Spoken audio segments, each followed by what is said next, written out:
दोस्तों, गांव के मंदिर की सीढ़ियों पर बैठा आकाश सूरज उगने का इंतजार कर रहा था। तभी पहली बार अनन्या वहां आई।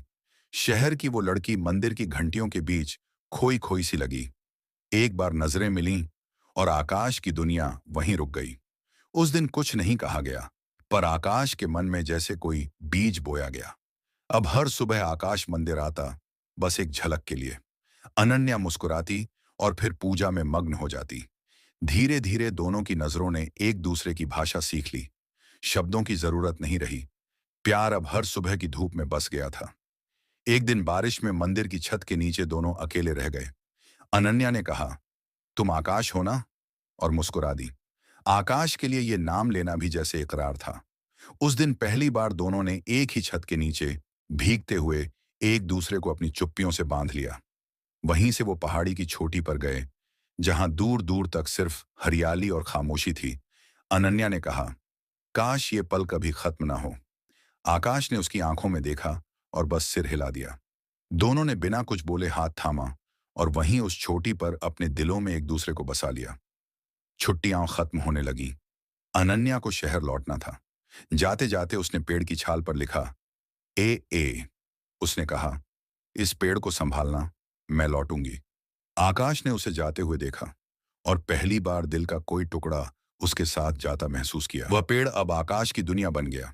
हर मौसम, हर सावन, हर पतझड़ वो वहीं बैठा रहा, जैसे उस दिल की छाल से उम्मीदें झड़ती हों। गांव वाले उसे पागल कहते, पर वो जानता था वो वादा सच्चा था और अनन्या एक दिन जरूर लौटेगी। एक दिन गांव के पोस्टमास्टर ने बताया कि अनन्या की शादी तय हो गई है। आकाश सुन्न रह गया। कुछ नहीं कहा, बस उसी पेड़ के नीचे रात भर बैठा रहा। हवा चलती रही, पर आकाश की आंखों में आंसू थमे नहीं। वो पेड़ आज पहली बार सूना लग रहा था। शादी से ठीक पहले अनन्या आई, अकेली। उसकी आंखें लाल थीं। मैं मजबूर हूं आकाश। माँ पापा, समाज, सब कुछ है। आकाश चुप रहा, फिर धीमे से बोला, मैं तुझसे नाराज नहीं हूं। मैं तुझे आज भी उतना ही चाहता हूं। वो सिर्फ इतना कह सकी, मुझे माफ कर देना, और चली गई। उस रात आकाश ने उस पेड़ की छाल पर उकेरा ए मिटा दिया, जैसे उसने अपने भीतर का प्रेम विसर्जित कर दिया हो। अब वहां सिर्फ खुरदुरा निशान बचा था, एक दिल जो मिटा दिया गया था, पर उसकी धड़कनें अब भी आकाश के सीने में थीं। कई साल बीत गए। एक सुबह गांव के बच्चे उस पेड़ के पास खेल रहे थे, जब उन्होंने आकाश को शांत देखा, नींद में, हमेशा के लिए। हाथ में आखिरी चिट्ठी थी। क्या पेड़ अब भी हरा है? नीचे लिखा था, मैं आज भी उसी पेड़ की छांव में हूं जहां तेरा वादा जिंदा है। प्रेम मर चुका था, लेकिन अमर हो गया, और अगली कथा की नींव बनाता है। यह भाग उस प्रेम की पीड़ा, विरह और अंततः उसकी अमरता को। और गांव वालों ने देखा, पेड़ के नीचे आकाश अब नहीं था, सिर्फ उसका शांत शरीर पड़ा था। पास ही चिट्ठी थी और एक सूखा फूल, शायद अनन्या ने कभी भेजा था। गांव की वो सुबह पहली बार उदास लग रही थी, जैसे कोई कहानी बिना पूरी हुए खत्म हो गई हो। गांव वालों ने आकाश का अंतिम संस्कार उसी पेड़ के नीचे किया। वो पेड़ अब प्रेम वृक्ष कहलाने लगा। उसकी राख वहीं रख दी गई और वहां एक पत्थर गाड़ा गया जिस पर लिखा था, मैं लौटकर जरूर आऊंगा, तेरे इंतजार में। उसी समय शहर में अनन्या की आंख अचानक भर आई। उसे कुछ महसूस हुआ, जैसे दिल के किसी कोने में कुछ टूट गया हो। वो बेचैन हुई, चिट्ठी लिखी, पर पोस्ट नहीं कर सकी। उसे नहीं पता था, वो जिसे लिख रही है वो अब इस दुनिया में नहीं है। कुछ दिनों बाद उसकी चिट्ठी लौटी। पता अब मौजूद नहीं है। अनन्या ने गांव फोन किया और सच्चाई जानकर जमीन पर गिर पड़ी। नहीं, ऐसा नहीं हो सकता, वो चिल्लाई। उसके आंसू अब किसी की गोद में गिरने वाले नहीं थे। शहर की चकाचौंध छोड़ अनन्या अकेली ही गांव निकल पड़ी। सफेद साड़ी में, सिंदूर मिटा हुआ, आंखों में खालीपन। ट्रेन की हर खिड़की से उसे आकाश की वही मुस्कान दिख रही थी, जो अब सिर्फ यादों में थी। गांव पहुंचकर अनन्या उसी पेड़ के नीचे आई, जमीन को छूकर रोई। तू सच में चला गया?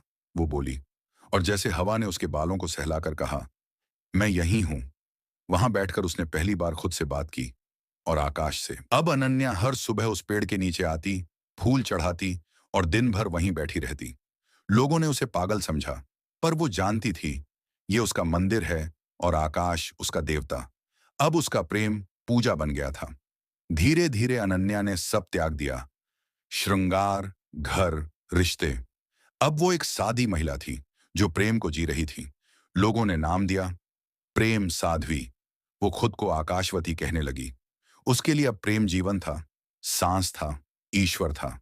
गांव के बच्चे अब हर रात प्रेम वृक्ष के नीचे बैठकर कहानी सुनते, आकाश और अनन्या की। वो पेड़ अब एक गाथा बन चुका था। बच्चे सपनों में वो प्रेम खोजते जो शब्दों में नहीं पर आत्मा में बसता है। एक रात तेज तूफान आया, पेड़ टूट गया, गांव रो पड़ा, पर अनन्या मुस्कुरा दी। अब तू मुझ में समा गया, उसने कहा। वो पेड़ अब मिट्टी बन गया था, ठीक वैसे ही जैसे प्रेम शरीर छोड़ आत्मा में उतरता है। अगली सुबह अनन्या ने उसी जगह एक नया बीज बोया। कहा, जिसे दुनिया ने अधूरा कहा, मैं उसे दोबारा जन्म दूंगी। अब उसका हर दिन उस बीज को सींचने में गुजरता, जैसे वो आकाश को फिर से जन्म दे रही हो। कुछ महीनों बाद उस बीज से एक छोटी सी कोम्पल निकली। अनन्या की आंखों में आंसू थे, पर होठों पर मुस्कान।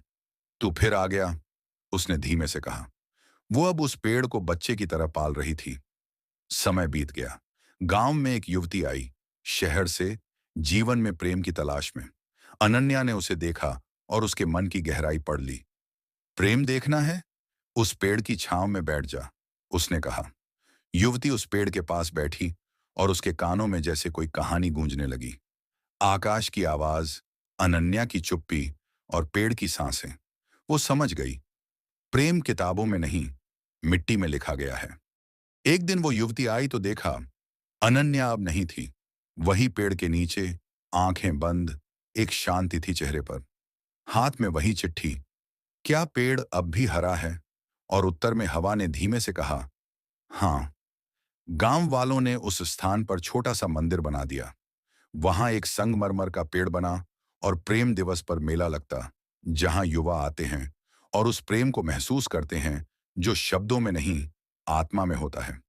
अब आकाश और अनन्या सिर्फ प्रेमियों के नाम नहीं थे, वे आदर्श बन चुके थे। स्कूलों में, कहानियों में, लोकगीतों में उनका जिक्र होता। वो प्रेम जो कभी पूरा नहीं हुआ, सबसे पूर्ण बन गया। हर साल जब पेड़ पर पहला फूल आता, गांव में कोई ना कोई प्रेमी खुद को समझने लगता, क्योंकि वो फूल सिर्फ पेड़ पर